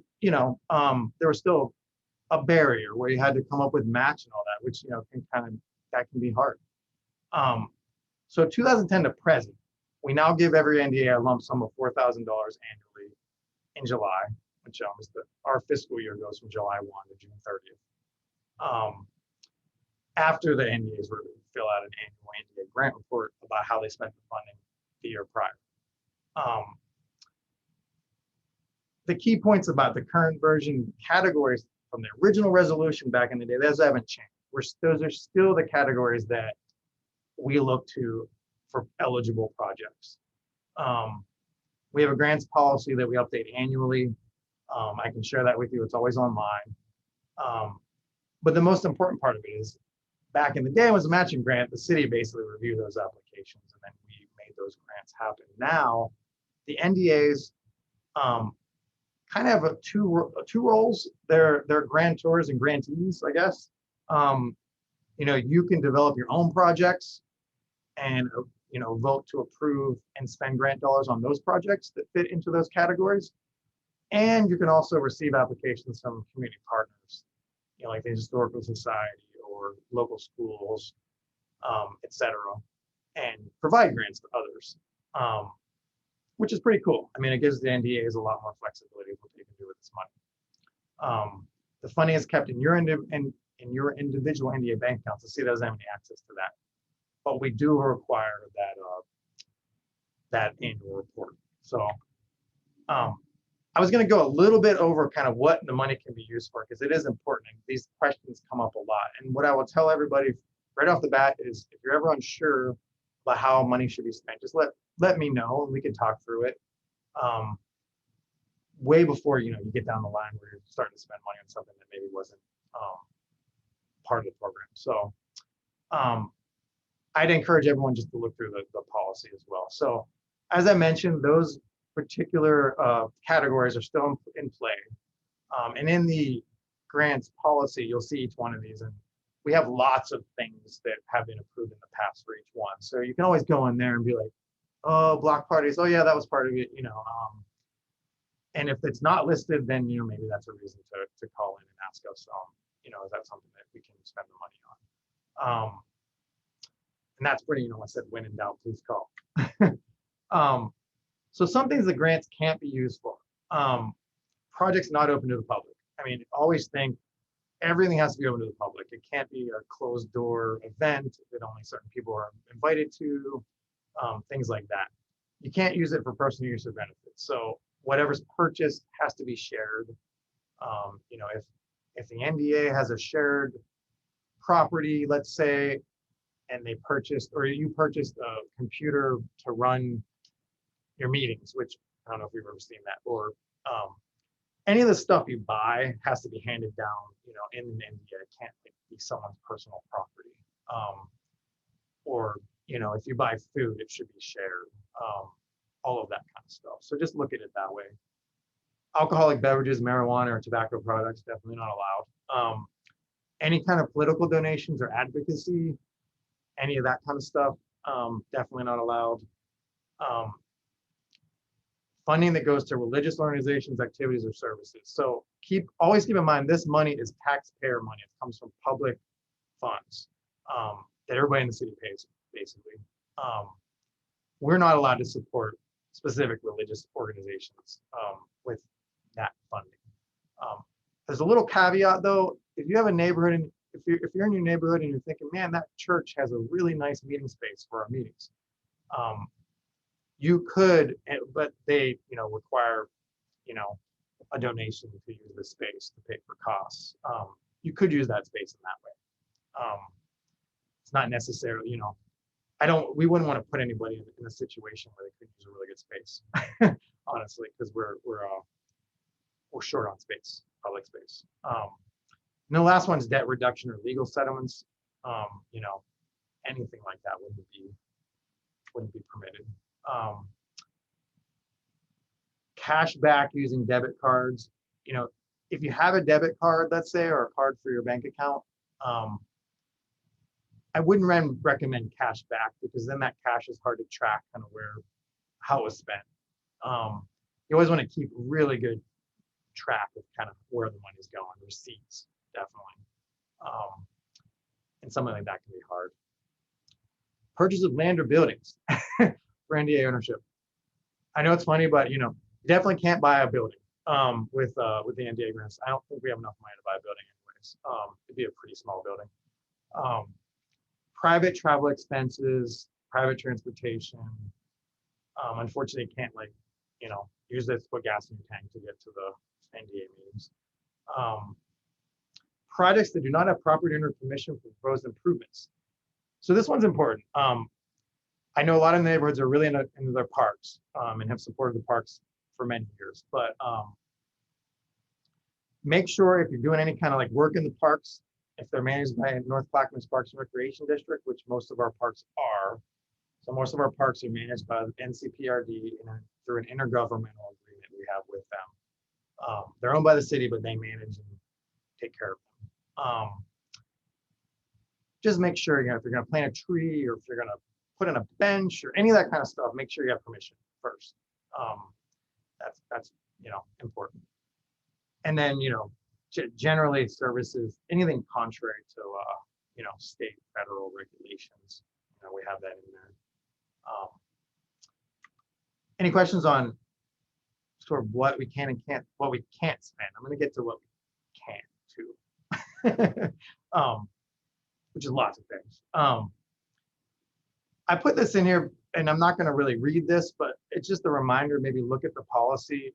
The policy does say, you know, some things about if money isn't properly spent, it does give the city the ability to take action.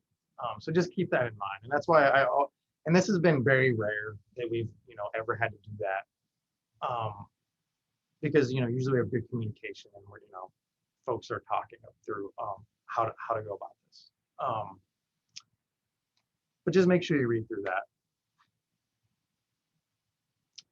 I added this basically. We, always keep your receipts. That way, if we need them at the end of the year with the grant report, we get a lot of that information. But at any point during the year, if the city thinks that funds have been spent improperly, we may ask for receipts. I mentioned that any equipment or materials that are bought are kind of a shared in the neighborhood, not someone's sole possession. And then, I will lead everybody through. Usually the treasurer and the chair will receive an email from me April or May about the annual report and kind of what we need. And it's pretty detailed on kind of what we require for that report. And the next allocation of funding isn't granted to the NDA until that report is deemed complete. And that'll happen, sometime in July. The part of the report that you'll see is and always kind of think through is we will in the report ask folks if there's more than $4,000 in your bank account, making sure people are thinking about how maybe they want to spend that funds in the future. We're okay with folks like taking the funding, and if you have like a bigger item thing that you want to the neighborhood's really focused on, identifying that, like we've had neighborhoods like Lake Road years ago help them build their track to finish their track going to the school, things like that. If there's something in a park you really would love to be able to help with. Linwood donated to Wichita Park when we were finishing that final design.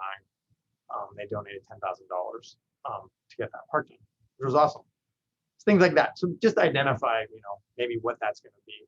What we don't necessarily want to see is neighborhoods just like sitting on their money. I mean, this money is meant to like build community, make things happen over time. And that's why it's there. The annual grant, well, there's Zach in that picture there, giving the $10,000, $10,020, I guess, dollars that time around. The annual, so switching gears to, once I get all of those reports from each NDA, we do like a citywide annual grant report that's published on the web and shared. And it's really a way to celebrate kind of our successes. So it'll highlight some of the things that were done. It's our way to kind of sell the program. Because really our biggest nugget, the biggest thing we have to get people involved, I think, in the NDAs to a certain degree is like, if you have ideas to make your neighborhood or in your neighborhood, we have money to also available to make those things happen. And a lot of cities don't do that. I mean, a lot of cities you do not see neighborhoods funded in this way. And so it's fairly unique that we have this. So, we just want to make sure people know that it's available, kind of what it's being used for. Any questions on the grant program? I know that's kind of high level. Cool. Either I'm tiring you all out or I'm doing a good job. I'm not sure. One of the two. I did want to go over a little bit about event support and permits. I actually added this like last minute. I was like, oh, I should probably talk about this. So in terms of events, there is a temporary event permit application if you're doing an event on public property or like in the right of way, like in the street or on a sidewalk. I used to manage those. Now Brenna Cruz is the person that manages those. So these are needed for like the farmers market, parades, all of that kind of stuff. So if you have a need for that, let me know. I can help you through the permit process if there's confusing parts of it or anything like that.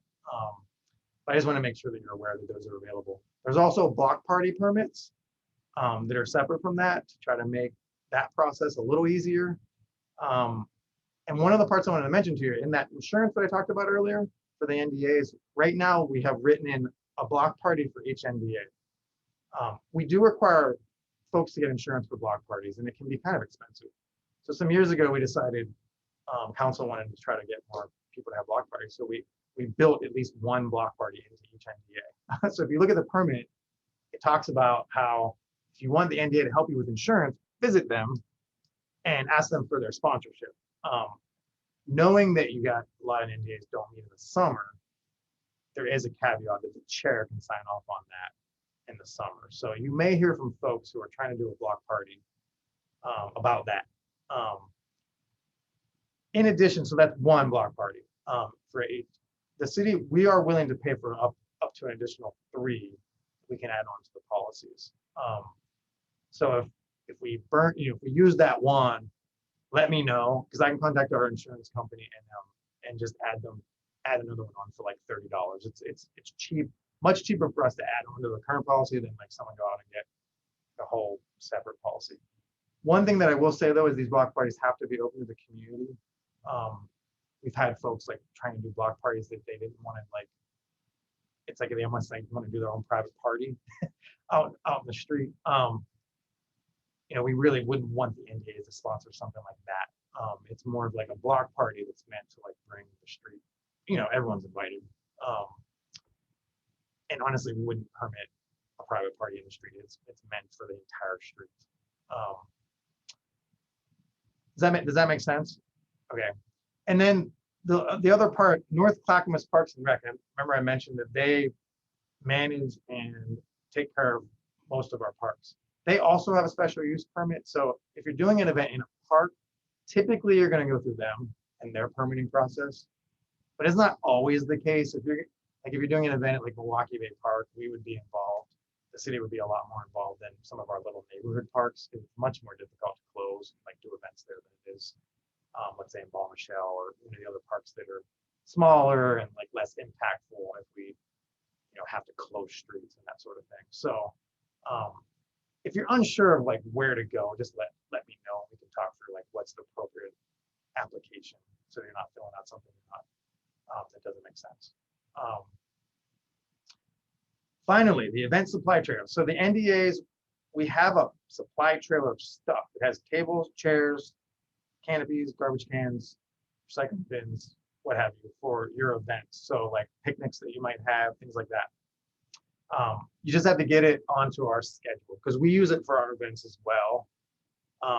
Like it'll be used for the Carefree events coming up this month and that sort of thing. So, but like Ardenwald uses it for their concerts, usually in August. That aren't happening this year, unfortunately. But when we get back to more events, keep in mind that that's available. And if you get it on the schedule early, it'll ensure that you have it available to you. There's a little form that I ask you to fill out. It's kind of an agreement to take care of the stuff in there and make sure it all gets put back clean, all of that kind of stuff. Our facilities staff are the ones that drop it off and pick it up. And so I have to schedule that with them. Usually it's dropped off during business hours and then picked up the following Monday if it's a weekend event. And that way we don't have to like have staff coming in on the weekend, and that incurs overtime and all of that kind of stuff. So if anybody didn't know, we have a little trailer. We made this basically because some years ago we used to help the NDAs with their events, and for every single event we just load up trucks with stuff and try to help as much as we could, and it was very hard. So at one point we've got a trailer with that stuff in there. That's all I have for that. Is there any questions about events or anything we've covered so far? All right. I just want to make sure we have enough time. Yeah. I have a quick question. Yeah. Is there a difference between like a meeting and an event? Really? Like, is there a hard difference between that? And also on the event trailer, like how many people do you think that could serve? Like, is the stuff in the trailer would seat 30 people, up to 50 people? Yeah. Man, COVID's got me. I've used it for so long for it all. I believe it has like 20 tables and I believe 40 or 50 chairs. So a decent amount of people. And it usually has 4 canopies, I believe, in it. The canopies tend to get beat up pretty quick, so we try to replace stuff in there as we go. But yeah, you can definitely see at least 40 or 50 people. In terms of like meetings and events, I mean, I guess they're not that different. A meeting is an event, so I mean, with the NDA trailer, most of the time they've been used for the picnics. That's probably the biggest, like a lot of the NDAs have picnics every year and they use them for that. So. Because we're having those folks come to the park in like 2 weekends, and I don't know, we probably don't need that many things, but it would be nice to have some chairs for folks, Yeah. Remind me what day that was. Is that on a Sunday? It's not this Sunday, it's the next Sunday, Gotcha. 8th or 9th or something. I think we're using the trailer for the one of the Carefree Sunday events. It's not a big deal. I was just curious for future reference. Yes, I understand. We also have some chairs here at City Hall, like old metal ones that we can lend out to folks if they want to, pick them up and that sort of thing. So, yeah. And I guess in terms of the NDA trailer too, I did want to mention that we tend to sometimes get requests from all kinds of folks that have learned that we have it. We don't really support stuff that doesn't have like direct city involvement because we're not we're not party city, a rental company. It has to have a direct connection. The NDA stuff's definitely game. So. All right, well, I don't have a lot of time. I don't know if I want to jump into land use basics all that much, to be honest with you, because we only have about 7 minutes. Let me see if there's I'm trying to think of what makes the most sense. So I did want to mention that there's a class that was taught in July 2020 by 3 of our planners. That's really good if folks haven't watched that on the land use committees. They go over just all of the details of what it takes. And land use is, folks have studied this and gone to school for a long time about this. And so they're really the experts. But what I will say is, check out a lot of our resources that we have, including that video. And there's other resources that I'll share with you after this. It's in the leadership guide as well about, I can mention a few of these things. So one of the most important things to keep in mind is there are times when the NDAs are going to be asked to sort of like maybe review an application or something like that and have a conversation about something coming up. And, within a fairly short period of time, there's this 120-day clock basically that we have to abide by state law. We have to basically make a decision on land use. We have to make land use decisions within that time period. So there are going to be times when the NDAs has 2 weeks potentially to, provide comment if they would like to. So what I'm getting at is basically you can always, and this happens sometimes, create a special meeting to discuss something related to land use. It would just require that you let me know. So we post it on the city website, get an agenda made, that sort of thing, just to make sure people know that you're having a special meeting. Because you'll end up getting these sometimes in between your meetings, potentially even in the summer, maybe when some NDAs aren't meeting at all. So just keep that in mind. We can do special meetings. We just have to do all the things to make sure that they're noticed. I'm trying to think what else would be important to cover tonight. Let's see. This is something that, in the guide that you can go over. There's different types of land use referrals that some are going to come to the NDAs and some aren't. So like a bit like building permits, low level stuff like that. That's not shared as a notice to the public or an NDA. And then you're going to get into like type 1 that has no NDA referral. That's the kind of administrative, the planning manager typically makes those decisions. And so you're not really going to see that kind of referral. But when you start to get into type 2 and like more complicated stuff, then that's when you're going to see referrals to the NDAs. And that includes like the really big stuff like we're doing now with the comp plan implementation. There's not there's not prescribed procedures necessarily for NDAs are involved with those, but we are obligated to have a public engagement, opportunity for people to engage with. So there's a lot in that book about providing testimony. And one thing I would mention is if the NDA is going to have someone go to, like, let's say a planning commission meeting or a city council meeting to provide any kind of testimony on behalf of the NDA, you'll want to discuss that at your meeting. Put that in your minutes, designate that person who's going to be that person to go speak, and also provide written testimony in advance of those meetings if you can.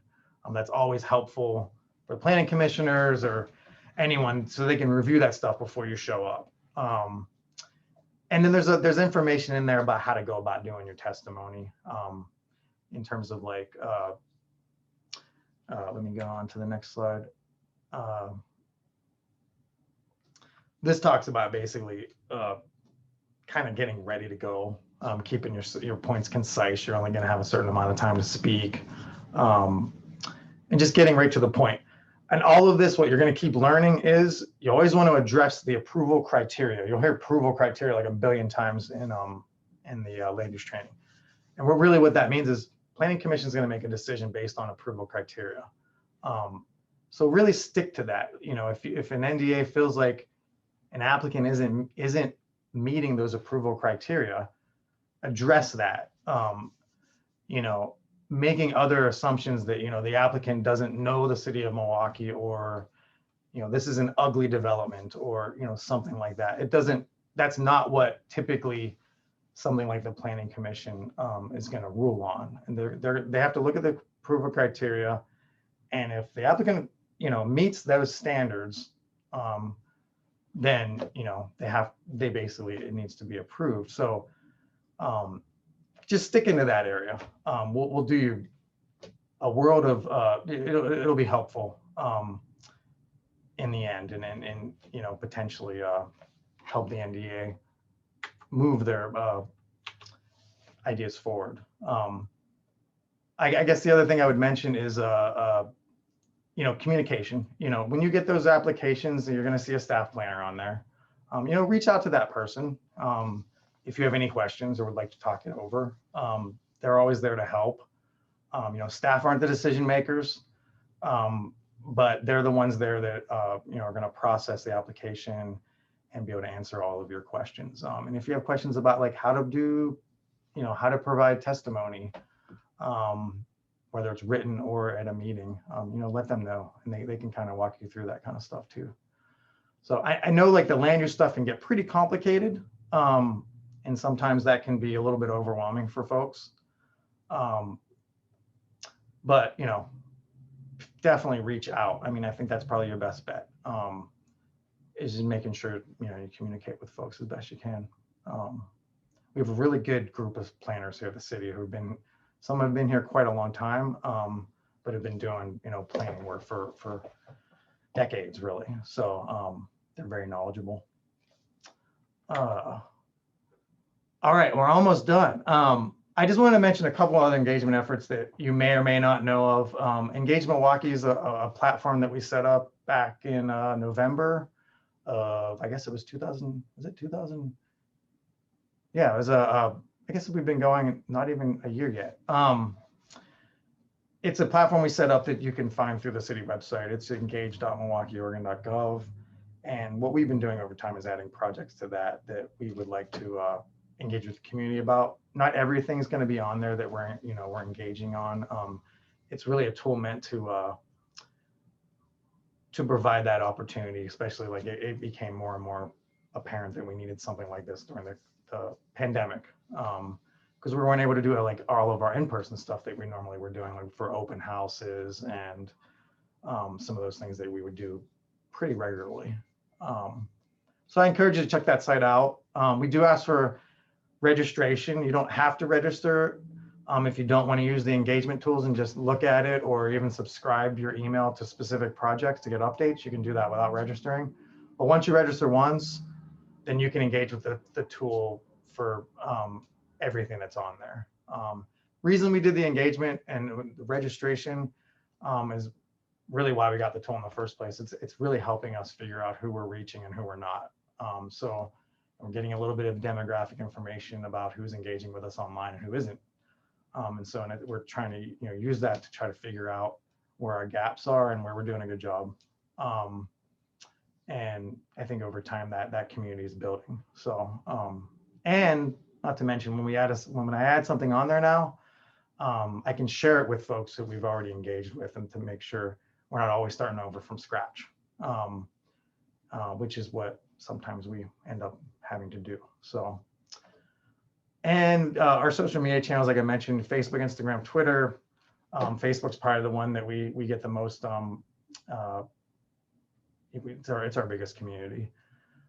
I wanted to mention the farmers market community booth. So typically the second and fourth Sunday of every month during the farmers market season, we have a community booth at the farmers market.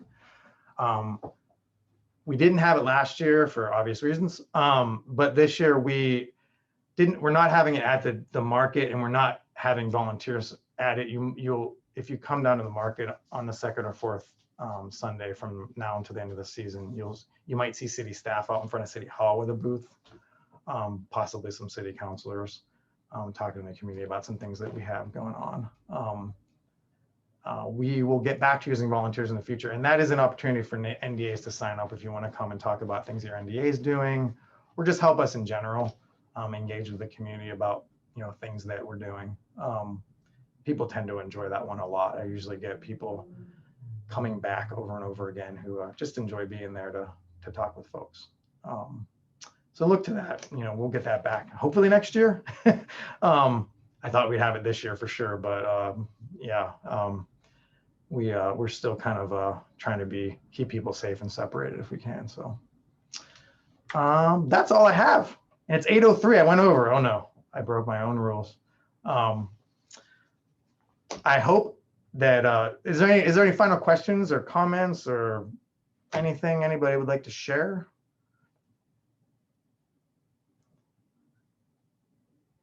Hopefully everybody has air conditioning. That'd be good. Mine actually broke yesterday, literally. So I'm kind of mad about that, and nobody can come until next Thursday to fix it. Anyways, as I mentioned and Scott said, I'm always here to help folks.